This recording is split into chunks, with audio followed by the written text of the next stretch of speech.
Welcome to this small tutorial on Baobab.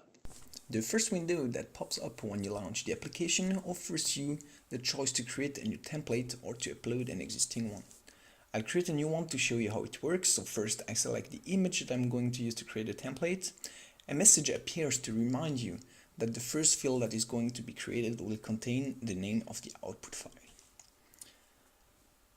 So I click on OK. The template creator opens. In the middle you have the image that you've just selected, and on the left hand side you have a toolbox.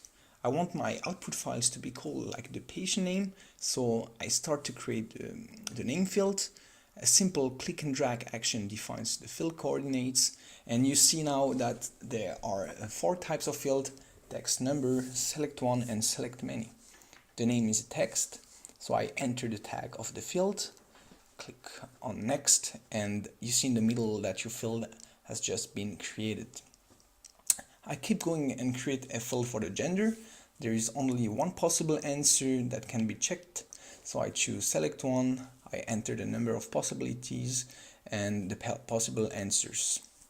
You can create as many fields as you want. In this tutorial I'll create a field per type, so let's keep going with the phone number of the patient.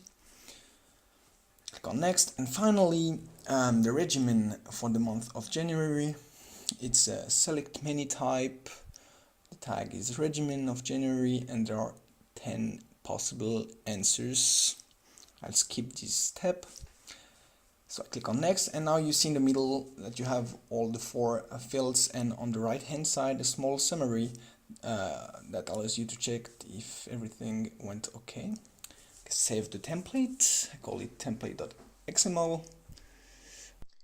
The next window offers you the possibility to change the template. I'll stick with the one just created and upload the images of the patients I want to extract data from.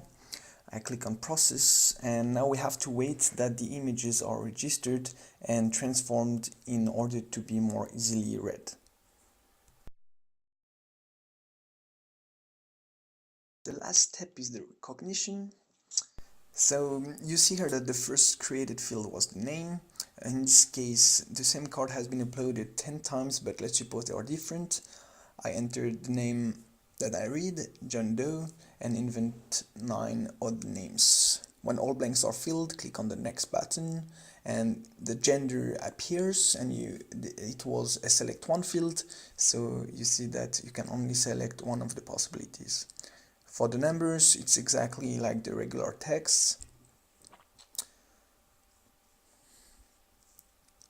Click on the next button, and finally the regimen field that offers many possibilities. See that you can select as many as you want, and finally click on the next button. That was the last field, so the program asks where you want to save your files, and it's over.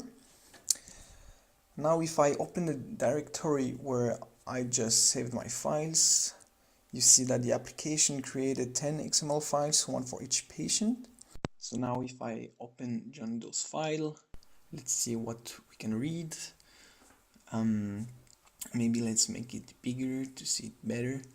The first thing is that we see the name of the image that has been used, and underneath we have the patient data.